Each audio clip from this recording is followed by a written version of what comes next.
ఆంధ్రప్రదేశ్లో ఎన్నికలు ముగిసి 10 రోజులు పూర్తయ్యాయి. ఫలితాలకు మరో నెల రోజులకు పైగా సమయం ఉంది. దీంతో సీఎం చంద్రబాబు నాయుడు పోలింగ్ సరళి అంచనా వేసి గెలుపుపై ధీమా వ్యక్తం చేస్తున్నారు. ఫలితాల ప్రకటనకు చాలా సమయం ఉండడంతో ఈలోపు పార్టీ తరపున పోటీ చేసిన అభ్యర్థులతో నేరుగా మాట్లాడనున్నారు చంద్రబాబు. ఉండవల్లిలోని తన నివాసంలో 175 మంది అసెంబ్లీ అభ్యర్థులు, 25 మంది పార్లమెంట్ అభ్యర్థులతో రేపు భేటీ కానున్నారు. ప్రధానంగా రాష్ట్రంలో పోలింగ్ జరిగిన తీరు, ఫలితాలు ఎలా ఉంటాయనే దానిపై ఇప్పటికే ఓ అంచనాకొచ్చారు చంద్రబాబు. ఎప్పుడు కూడా చంద్రబాబు నాయుడు గారు ఎన్నికలు అయిపోయిన అనంతరం లెక్కింపుకి మధ్యలో ఈ రివ్యూలు చేస్తారు. ఏ నియోజకవర్గం ఎలా ఉంది, ఏంటి పరిస్థితి, ఏంటి అక్కడ వాళ్ళు ఎదుర్కొన్నటువంటి ఇబ్బందులు ఏమిటి, అవతల వాళ్ళు చేసినటువంటి అరాచకాలు ఏమిటి, ఇవన్నిటి మీద రివ్యూ చేస్తారు. దానిలో భాగంగా రేపు 175 మంది అసెంబ్లీ అభ్యర్థులు, 25 మంది పార్లమెంట్ సభ్యులు, అలాగే ఎమ్మెల్సీలు వీళ్ళని రేపు పిలవడం జరిగింది. దీనిపై మరింత లోతుగా అభ్యర్థులతో మాట్లాడి విశ్లేషణ చేయనున్నారు. గతంలోనూ చంద్రబాబు అభ్యర్థులతో భేటీ అయి ఎన్నికల ఫలితాలపై ఒక అవగాహనకొచ్చేవారు. అందులో భాగంగానే అభ్యర్థులందరితో సమావేశమై నేరుగా మాట్లాడనున్నారు.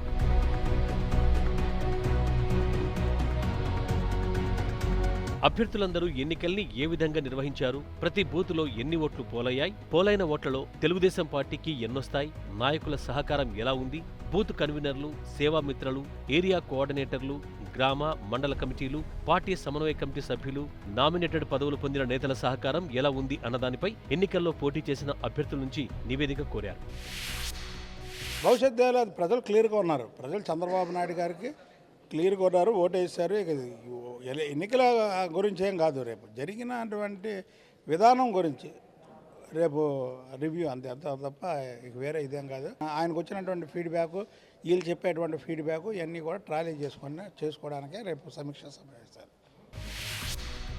పోలింగ్ శాతం పెరగడంతో ఎన్ని సీట్లలో గెలుస్తామన్న దానిపై ఒక అంచనాకొచ్చారు. అయితే మరింత లోతుగా అధ్యయనం చేసేందుకు అభ్యర్థులతో మాట్లాడనున్నారు. పోలింగ్ రోజు ఈవీఎంల మొరాయింపు, కొన్ని నియోజకవర్గాల్లో టీడీపీ నేతలే టార్గెట్గా జరిగిన దాడులు, అర్ధరాత్రి వరకు పోలింగ్ జరగడం వంటి అంశాలపై మరోసారి పూర్తి వివరాలు తెలుసుకోనున్నారు చంద్రబాబు.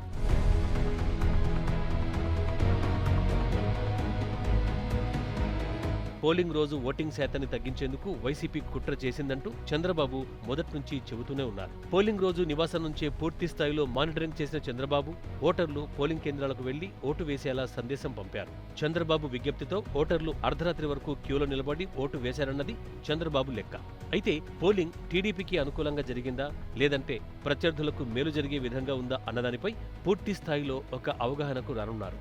తెలుగుదేశం పార్టీ విజయంపై చంద్రబాబు ధీమాతో ఉన్నా పోటీ చేసే అభ్యర్థులు మాత్రం టెన్షన్లో పడిపోయారు.